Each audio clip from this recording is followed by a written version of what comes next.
High বন্ধুরা, আমি আজকে ফুলকপি দিয়ে আলু দিয়ে শিম দিয়ে মাছের ঝোল করবো। কিন্তু কী মাছ দেখো, সবসময় বড়ো মাছের ঝোল খাবো? তোমরা রুই দিয়ে খাও, কাতলা দিয়ে খাও, চারা মাছ দিয়ে খাও, আমি করবো কী মাছ দিয়ে? দেখো, পুঁটি মাছ দিয়ে। পুঁটি মাছ ভেজে নিয়েছি, ফুলকপিটা একটু জলে ভাপ দিয়ে একটু ভেজে নেব। ফুলকপিগুলো এত সুন্দর করে ভেজে নিয়েছি। দেখো, আমি শিম ফুলকপি সব এরকমভাবে সাঁতলে নিয়েছি। জিরে ফোড়ন দিয়েছি, তেজপাতা আর লঙ্কা ফোড়ন দিয়েছি। মশলাটাকে দিয়ে দেবো, কিছু না, আদা জিরে দিয়ে হলুদ গুঁড়ো ভিজিয়ে রেখে দিয়েছি।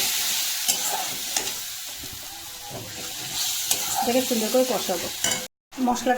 মশলাটা এরকম একটু হয়ে গেলে আমি সবজিগুলো দিয়ে দেবো।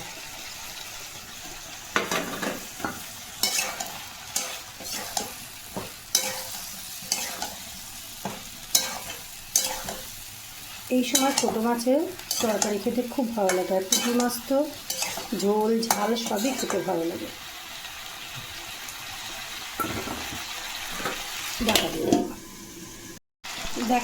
দেখো বন্ধুরা, আমি শুধু আদা জিরে আর হলুদ গুঁড়ো দিয়ে তরকারিটাকে করছি, কোনো কাশ্মীরি লঙ্কা গুঁড়ো দিইনি আমি।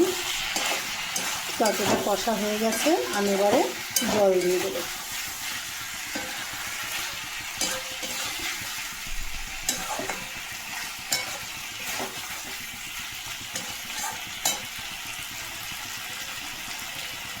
এবার আমি জল দিয়ে দিই।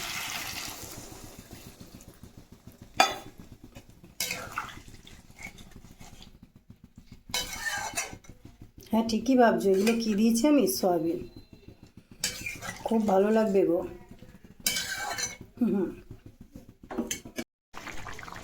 হ্যাঁ, তোমরা ভাবছো মাছের মধ্যে কেন সয়াবিন দিয়েছি? ঘরে বাচ্চা কাচ্চা থাকলে দিতে হয়, পুঁটি মাছটা তো খেতে পারবে না, ওই জন্য আমি 4 টুকরো সয়াবিন দিয়েছি, বুঝেছো? এবার আমার তরকারিটা হয়ে গেছে, একটু ধনেপাতা ছড়িয়ে দেবো। শীতকালে প্রতিটা তরকারিতে একটু ধনেপাতা দিলে ভালো লাগে।